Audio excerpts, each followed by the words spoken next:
La palabra héroe en el cine es algo muy común, mucho más hoy en día con todos los universos expandidos de DC, Marvel y el género superheroico en su totalidad. Pero la realidad es que el cine siempre acogió a héroes de diferente calibre. Esa persona que salvaba el día, llevara un sobretodo y un cigarrillo o una capa y muchos gadgets, como hacen los héroes más recurrentes hoy en día. La pregunta es, ¿qué tiene que ver Harry Callahan, el personaje de Dirty Harry, interpretado por el grandísimo Clint Eastwood, con este género superheroico? Bueno, que básicamente toda su saga, las 5 películas, es o son la historia de un héroe. Es el nacimiento, el mito y el ocaso, pero con la particularidad de que no es sobre cualquier héroe, sino que es tal vez el héroe más inmoral de todos. ¿Por qué decimos esto? Bueno, porque el cine norteamericano en la década del 70 ya no podía darse el lujo de seguir teniendo esos héroes intachables y de principios sobresalientes, porque el famoso sueño americano empezaba a mostrar su verdadera cara, y era una cara muy sucia, como las tareas que justamente le encargaban a Harry, que eran las peores: salvar gente del suicidio, investigar asesinatos de niños, policías corruptos o más tarde violaciones, entre otras cosas. Claramente el personaje de Clint es una extensión de sus personajes en el western hasta ese momento. Y la primera película de la serie, que es a principios de los 70, en sí misma también es una secuela dentro del western, cosa que, por ejemplo, la segunda película de la serie, Magnum Force, reconoce ya abiertamente sobre el final, cuando el jefe corrupto le dice a Harry que 100 años atrás, en la misma ciudad, en San Francisco, se regían por la ley del ojo por ojo y la maldad se pagaba con más maldad. Bueno, 100 años atrás, obviamente, de la década del 70, era justamente la época del lejano oeste. Y en la San Francisco del 70 ya no se regían por las mismas reglas que en el lejano oeste, pero sí existía la misma violencia. Un asesino podía aterrorizar a toda una ciudad matando negros, asfixiando niños, asaltando viejos o disparando a mujeres desde un techo. Pero un oficial de la ley no podía ir por ahí a los tiros porque la cuestionable justicia y moral del momento lo impedía. Por eso se necesitaba un héroe inmoral, una persona que rompiera los estándares morales de la época ya obsoletos y se asemejara a la realidad. Esa realidad en la que un asesino en San Francisco podía hacer lo que quisiera sin pagar las consecuencias. Harry va preparándose durante toda la película para esa transformación final en ese héroe. Insulta, espía a mujeres por la ventana, golpea a personas a punto de suicidarse, dispara a negros, se mete ilegalmente en lugares cerrados y hasta usa las mismas armas que los maleantes, que los malos. Por eso su jefe, al ver que en un momento se guarda una navaja en la pierna, le dice: me da asco que un policía sepa manejar ese arma. Bueno, Callahan no solamente que sabía manejarla, sino que incluso después la usa contra el asesino. Y es tal vez el primer momento en la película y el primer momento en toda la serie en donde Harry el sucio empieza a ser el nombre del héroe. Primero de forma inconsciente, y con el correr de los minutos, después de ver que la justicia no funcionaba, el personaje de Clint ya lo hace de una forma consciente cuando decide no ser más el chico de los mandados e ir a tomar al toro por los cuernos. Se da incluso en este momento un plano específico en donde el alcalde, representante de la justicia, recibe la noticia de que el asesino de la primera película estaba secuestrando un autobús con niños, y la cámara lo muestra al alcalde en el medio entre Harry y su jefe de policía.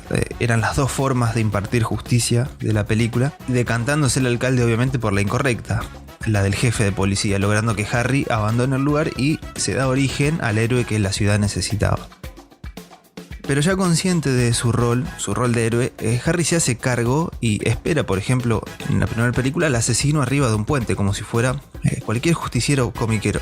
Se tira incluso sobre el autobús y empieza la persecución final, lejos de la ciudad, en un lugar que emula el lejano oeste, como ya mencionamos, y en donde las reglas son distintas. Ahora sí, un oficial de la ley puede dispararle al malo, pagar mal con mal y salvar el día.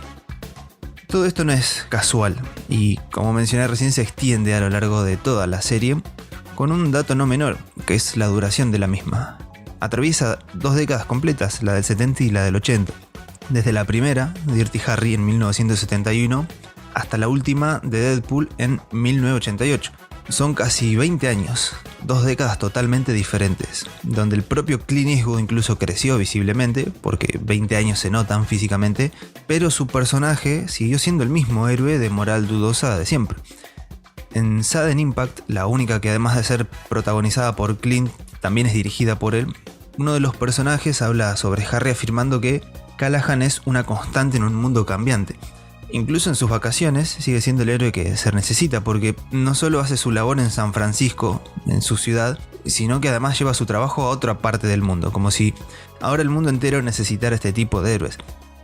En una película se hacía pasar por piloto para salvar a un avión de un secuestro, asesinando a todos a su paso para después enfrentarse incluso a policías, vigilantes que habían pervertido aún más su propia cruzada y matarlos a todos. En la siguiente renegaba de que a la mujer se la pusiera a la par del hombre dentro del departamento y no aceptaba que su compañera fuera mujer.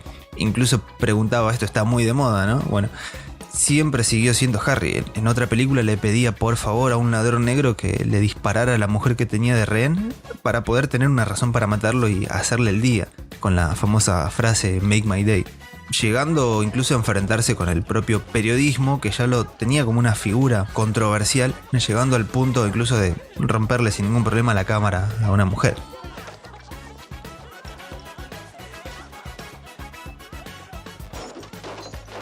Retomando un poco su relación con la ciudad de San Francisco, podríamos decir que es la Gotham de Harry, la metrópolis de Harry. Él se desvive por ella. Y la prueba está en un momento de The Enforcer, cuando, después de meterse con un auto e impedir un robo en una tienda, y sale de una nube de humo, casi como si fuera Batman, Harry le pregunta a su superior qué pasó con el objetivo principal, el de librar la ciudad de los delincuentes.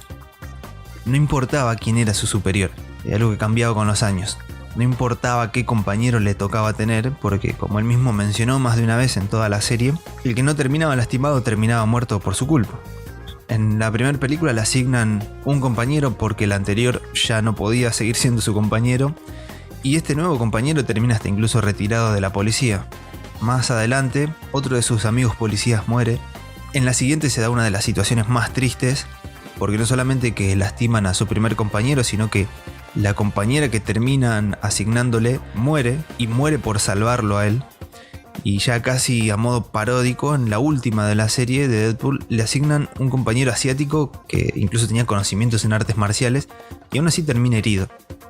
No le importaba nada de esto a Harry, por más que en algún momento se sintiera mal, porque su principal objetivo era la ciudad, y a través de toda la serie se le dedican planos y secuencias completas a la ciudad, de día, de noche, en los 70, en los 80, generalmente al comienzo de cada película, para comprender que todo héroe necesita un lugar al que proteger, como podemos ver brevemente en estos ejemplos.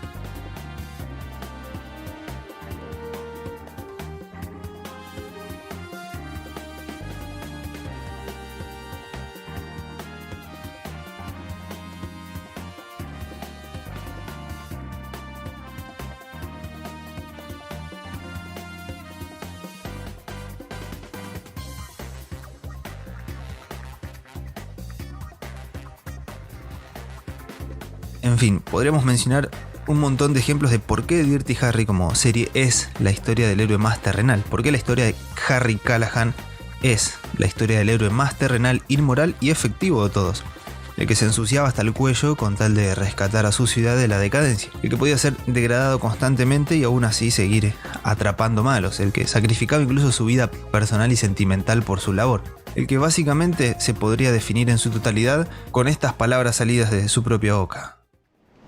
Hey, don't tell me this shit's getting to you. Not Harry Callahan. Say it ain't so. No, this stuff isn't getting to me. The shootings, the knifings, the beatings. Old ladies being bashed in the head for their social security checks. Teachers being thrown out of a fourth floor window because they don't give A's. That doesn't bother me a bit.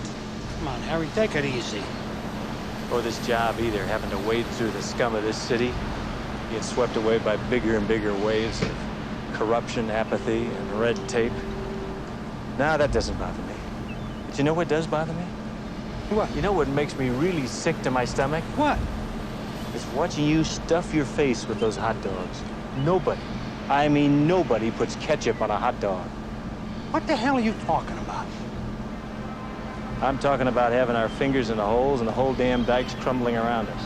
Inspector Callahan, Lieutenant Donnelly says to get yourself down to Commissioner's office, now, on a double. Swell.